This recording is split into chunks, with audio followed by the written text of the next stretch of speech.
मित्रमैत्रिणींनो, Marathi health या YouTube चॅनलमध्ये आपले स्वागत आहे।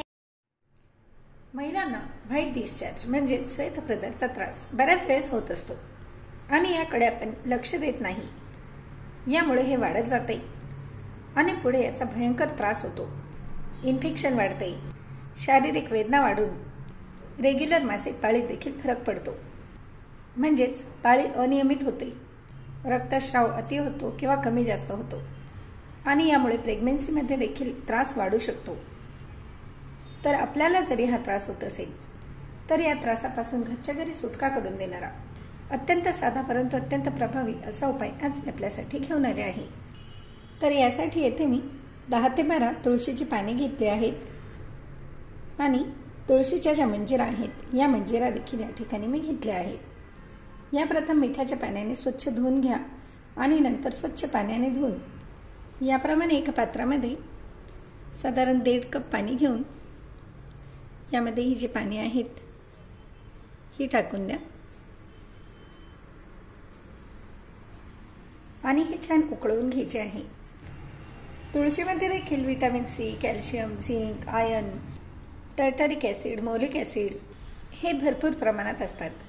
तसेच यामुळे शरीरात शुक्राणूंची वाढ देखील होते, इम्युनिटी बूस्ट होते व शरीराला एक नवीन ताकद निर्माण होते। म्हणून तुळस हे आपल्या शरीराकरता खूप उपयुक्त ठरते। हे बघा, हे उकळून छान तयार झाले आहे। हे एका कपमध्ये गरम गरम असताना गाळून घ्या। जे आपण 1.5 कप पाणी घेतले होते ते पाणी अर्धे झाले आहे इतपत आपण हे छान उकळून घेतले आहे।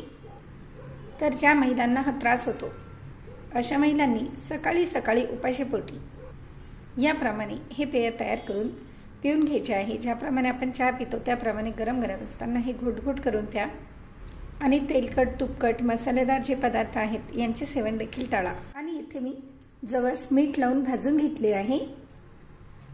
दुपारच्या जेवणानंतर व रात्रीच्या जेवणानंतर ज्याप्रमाणे आपण बडीशोप खातो त्याप्रमाणे 1 चमचा भरून बडीशोप प्रमाणे ही आळशी म्हणजे जवस आपल्या लाळेबरोबर मिक्स होईल याप्रमाणे चावून चावून खायचे आहे। यामुळे शरीराला प्रोटीन व कॅल्शियमची जी कमतरता असते ती भरून निघते आणि श्वेतप्रदाराचा जो त्रास आहे हा देखील या दुहेरी उपायाने सहजतेने निघून जाण्यास मदत होते। तर मग आहे की नाही अत्यंत साधा सोपा आणि घरगुती नॅचरल उपाय? मग लाईक, शेअर व सबस्क्राईब करायला देखील विसरू नका। धन्यवाद।